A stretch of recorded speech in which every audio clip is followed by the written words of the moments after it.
Hi everyone, this is Craig from Electra Learning.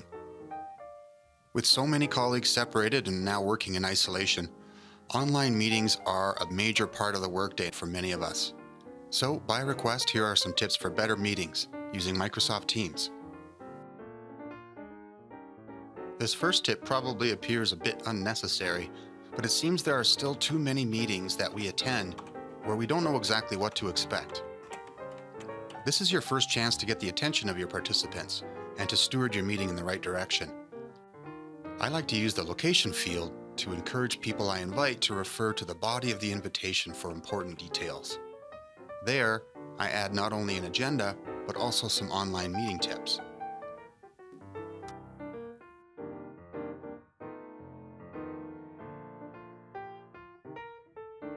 And I'll usually replicate some or all of the information from my invite in the meeting notes. You'll find a tab at the top of the meeting details in Teams, and you can access these notes at any time to make changes or additions. Depending on the kind of meeting, I may add a link to a quiz or a feedback form that I create in Microsoft Forms. Attendees can view the notes by clicking the More Options button in their meeting controls and choosing to show the meeting notes.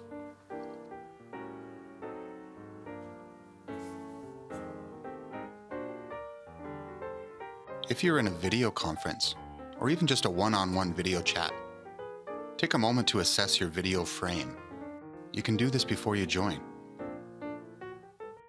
Check that you have adequate lighting and that you are framed appropriately. And if the option is available, blur your background.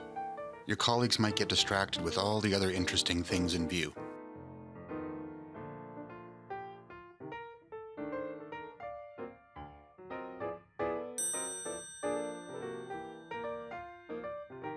Like any program, Teams has its default behaviors. When you have the participant gallery in view, Teams will always ensure the current speaker is part of that view. But in some meetings, not everyone is able to use a camera, so I will usually right-click on those who do and choose to pin them to the gallery.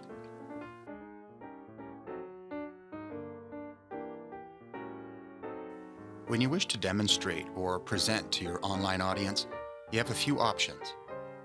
Sharing your desktop, one of your open program windows, or a PowerPoint file. Sharing a PowerPoint file offers a few additional features for presenting, but I find that some of the animations that I use don't display correctly with this method. Sharing the PowerPoint program window provides more predictable results.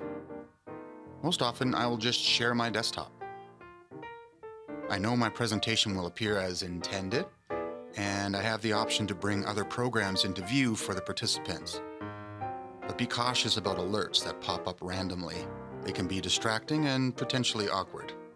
Until next time, best of luck with your online meetings. Thanks for watching.